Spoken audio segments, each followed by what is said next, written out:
Las elecciones, si mal no recuerdo, fueron el 22 de octubre de diputados constituyentes, fueron el 22 de octubre de 1916. Eso fue un domingo. El lunes, en las calles de Gelata, aquí en Tacubaya, San Pedro de los Pinos, ¿no? Pero todavía, digamos, en el pueblo de Tacubaya, se reúnen en casa de Pablo González, el general y jefe de la división del noreste, los grandes generales, particularmente Obregón y Pablo González. Y forman, junto con otro grupo de generales y de políticos y de miembros del gobierno de Carranza, el Partido Liberal Constitucionalista.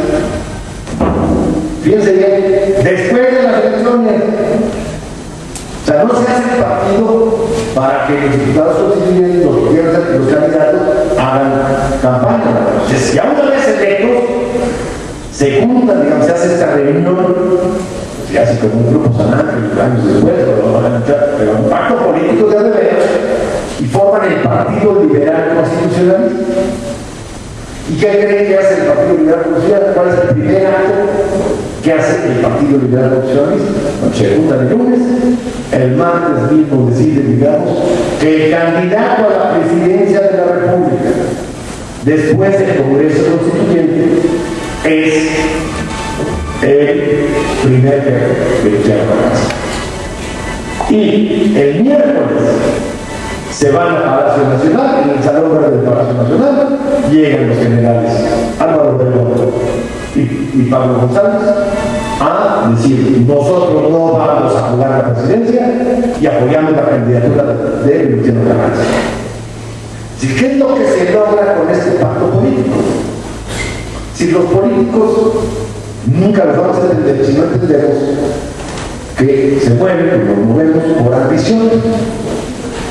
Entonces, si ya nada más había un candidato a la presidencia después del constituyente, pues los seguidores de Obregón y los seguidores de Pablo González iban a tener más garantías de disciplina, y no un juego, digamos, en función de sus jefes adentro de la asamblea, buscando la candidatura a la presidencia al terminar el constituyente.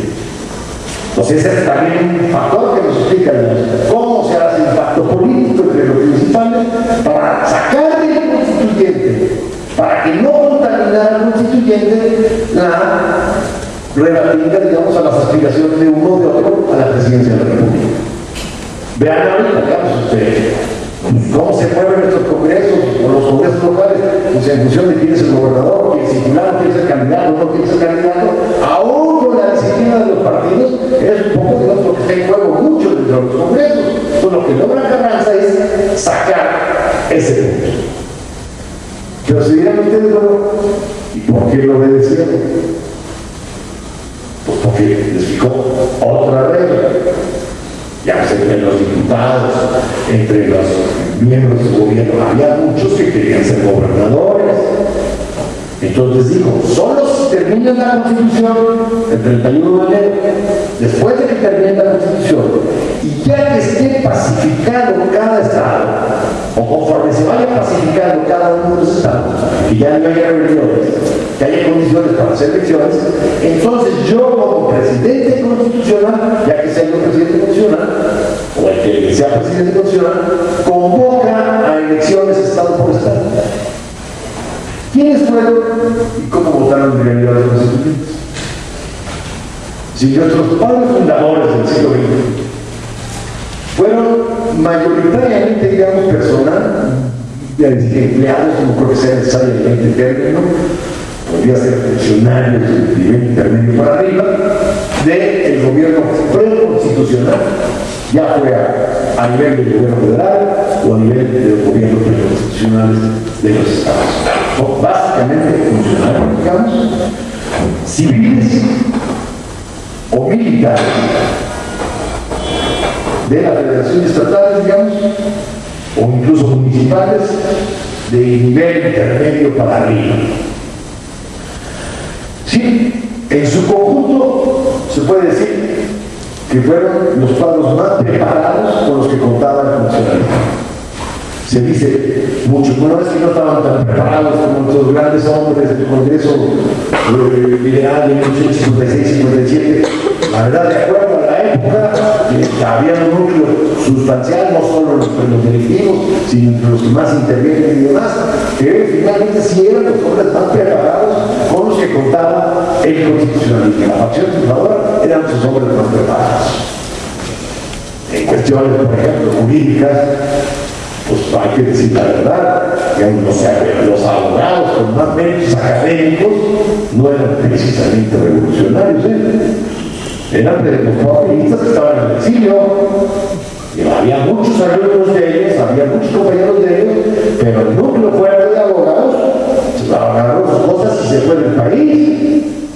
Y a cuidar sus intereses. Entonces hay mucha gente joven, hay uno que era estudiante de Derecho y dijeron, necesitamos abogados, y incorporaron a gente de Aguascalientes, y a un muchacho de 22 años que no había ni terminado la carrera, pues en el constituyente se necesitan abogados y vete para acá, ¿no?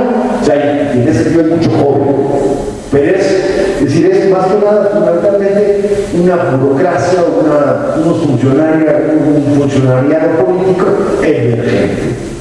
Es decir, habían derrotado no solo a la dictadura, uno de los errores de Madero, por ejemplo, fue haber mantenido la misma burocracia populista y haber dejado ya, no sé, eso es lo que se explica de una manera la caída de Huerta.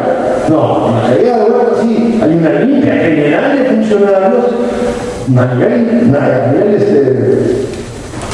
nacional y a nivel estatal, y es esta nueva camada de funcionarios vinculados al ejército constitucionalista y al primer jefe, digamos, desde 1914, 15, 16, los que vamos a encontrarnos, una selección de ellos, los que vamos a encontrarnos que llegan al constituyente del siglo XVII.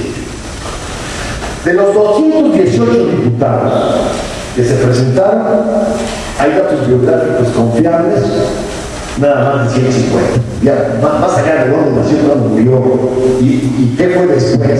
Muchos sí hay que fue después, pero sobre todo lo que me interesa es qué fueron antes y particularmente quién eran, qué hacían estos 218, de los que tengo datos de más de 150, qué hacían en 1915, 1916. No si después fueron X o Y. Entonces, es de ahí de donde lo puedo ver claramente que 48 pertenecían a la administración pública federal, a lo que era el gobierno preconstitucional de Caracas. Algunos ya lo sabrán, a otros creo que te van a llamar la atención. Había 2 secretarios del gobierno, que fueron al mismo tiempo secretarios y diputados. De hecho, eran 3, pero no lo olvidaron. El Cándido Aguilar, que era secretario de Relaciones Exteriores, y al mismo tiempo fue diputado civil. Y Pastor Roa, que era secretario de Fomento, que fue un diputado importantísimo, como vamos a ver ahorita, y que al mismo tiempo era diputado civil. Había varios subsecretarios, que al mismo tiempo eran subsecretarios, que al mismo tiempo eran subsecretarios, y estaba, digamos, como Rafael Nieto de Hacienda, que va a tener intervenciones básicas, fundamentales para la formación del Banco Único de Emisión, que después se dio el Banco de México. Es un secretario, está haciendo la voz de su secretario y de repente va al constituyente a justificar el dictamen, a explicarlo, etcétera, etcétera. Muchos directores, incluso ¿saben quién está? El secretario particular de Carranza. Carranzaín Ugarte era el secretario particular de Carranza, y en un momento dado le objetan que cómo puede jugar ese doble papel, y él, en una intervención bastante divertida inclusive, dice: yo de las 8 de la mañana a las 11 soy secretario particular de Carranza. A partir de las 11 vengo aquí al Teatro de Turbide y soy diputado constituyente, entonces nadie tiene por qué objetarme, digamos, que yo tenga esa doble labor. O sea, lo que nos dice es, no solo, digamos, estamos hablando de los 150, casi una tercera parte eran funcionarios del gobierno federal, sino que estos van a ser también operadores, digamos, dentro del Congreso, y no solo, y algunos de ellos inclusive ideólogos o de los más preparados